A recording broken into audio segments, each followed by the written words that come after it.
Bon, ben, salut tout le monde. Je veux vous parler encore une fois de notre mouvement Ça suffit. Je crois que c'est le quatrième message.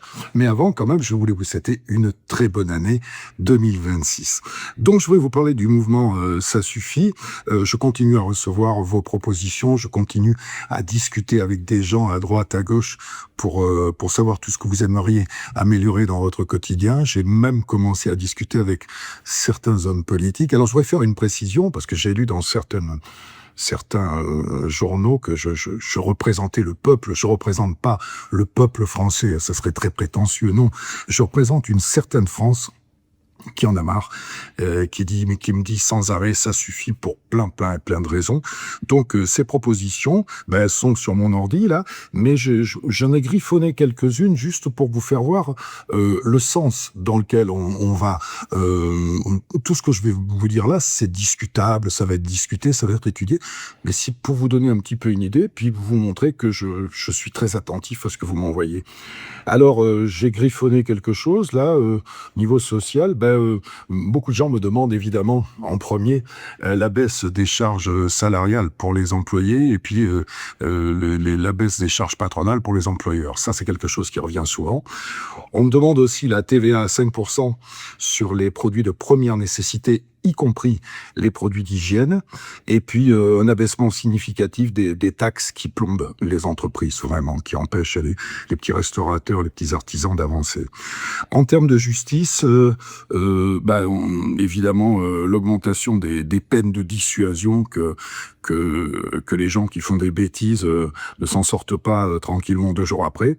Et puis peut-être ajouter à la prison la confiscation des biens. Voilà. Autre chose qui revient souvent, c'est la majorité pénale à 15 ans au lieu de 18, je crois, aujourd'hui. Et puis aussi la condamnation de certains juges, donc ils font une erreur manifeste. Et également, j'ai noté ici, ça revient beaucoup, qu'on puisse se virer les squatteurs beaucoup plus rapidement. En termes d'Europe, parce que ça aussi, ça vient souvent. Bon, il y a beaucoup de gens qui sont pour le Frexit, et puis il y en a d'autres beaucoup plus nuancés, qui disent qu'on resterait quand même dans l'Europe, mais qu'on refuserait systématiquement toute norme européenne qui nuirait à la productivité française. Ça, c'est pas mal. Après, on me parle beaucoup dans vos propositions du gaspillage d'État, parce qu'on est le pays qui paye le plus de taxes et d'impôts, qui est censé nourrir le service public, et jamais les services publics ont aussi mal marché. Donc, c'est que cet argent, il est mal utilisé, il est gaspillé, donc il faut s'attaquer à ces gaspillages, les planques en tout genre, les amis des amis, etc., etc. Au niveau des agences d'État, je crois que le Cornu a commencé à s'y attaquer, mais ça serait bien que ça avance un peu plus. Et au niveau de notre représentativité, beaucoup d'entre vous me demandent ce qui est moins de députés et s'attaquer évidemment aux privilèges des anciens ministres, etc., tous ces gens qui sont beaucoup payés pour des choses qu'ils ne font plus. Il y a aussi des gens qui me demandent de revenir à des choses qui n'existent plus, qui étaient là avant. Par exemple, la défiscalisation, un truc difficile à dire et à accepter, la défiscalisation des heures supplémentaires, et aussi revenir peut-être aux députés maires, parce que les maires sont vraiment au contact de la réalité, et je connais plein de maires qui seraient d'accord pour revenir au système de députés maires, où il y aurait un cumul des mandats, mais pas un cumul des salaires. Ils sont d'accord d'ailleurs. Après, ce qui revient aussi très souvent, c'est que beaucoup de gens voudraient qu'on régule l'assistanat social pour que quelqu'un qui bosse ne gagne pas moins que quelqu'un qui est assisté. Pour certains, ça paraît évident. Donc, une dernière petite chose que j'ai notée, c'est sur les hôpitaux. Beaucoup d'entre vous me réclament le parking gratuit. Voilà, c'est une proposition qui me plaît bien.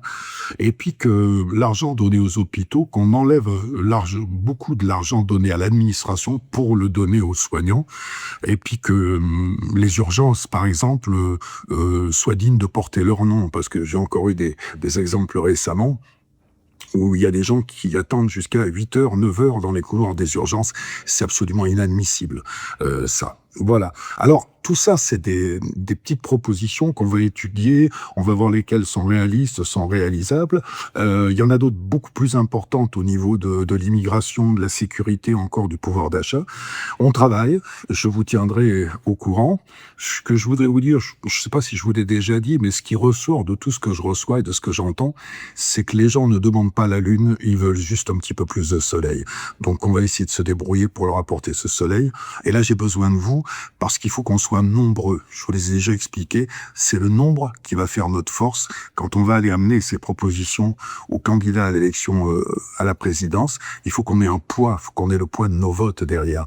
Donc, il faut qu'on soit le plus nombreux. Donc, n'hésitez pas à parler de ce mouvement autour de vous, faire adhérer des gens. D'ailleurs, pour adhérer, c'est très simple. On va vous faire voir l'endroit où on peut adhérer. Là, on va vous l'afficher dessous. C'est très simple. Mettez votre nom, votre adresse. Et cette adhésion n'engage à rien, hein. L'adhésion, c'est juste pour qu'on sache combien on est, le nombre qu'on est, pour que le moment venu, on soit suffisamment efficace. Voilà, j'ai été un petit peu plus long que d'habitude. J'ai oublié beaucoup de choses qui sont sur mon ordinateur ici, que j'ai répertoriées. Je continue à parler, à rencontrer des gens, des infirmiers, des femmes de ménage, des agriculteurs, mes amis les agriculteurs, pour essayer de proposer quelque chose. C'est pas, on me dit que c'est de la politique, mais c'est pas vraiment de la politique, c'est du bien, c'est des évidences, voilà. Certains me parlent de cahiers de doléances, c'est pas des doléances, c'est des évidences. Donc, je vous embrasse et puis une fois de plus, je vous souhaite une bonne année 2026. Je pense que si on se bouge un peu, elle va être bien et puis l'année 2027 pourra être un peu meilleure si on veut s'en donner la peine. Si au lieu de rester assis derrière un ordi à parler, à faire des commentaires, on se bouge et puis on agit. Voilà, il faut qu'on agisse. Je vous embrasse.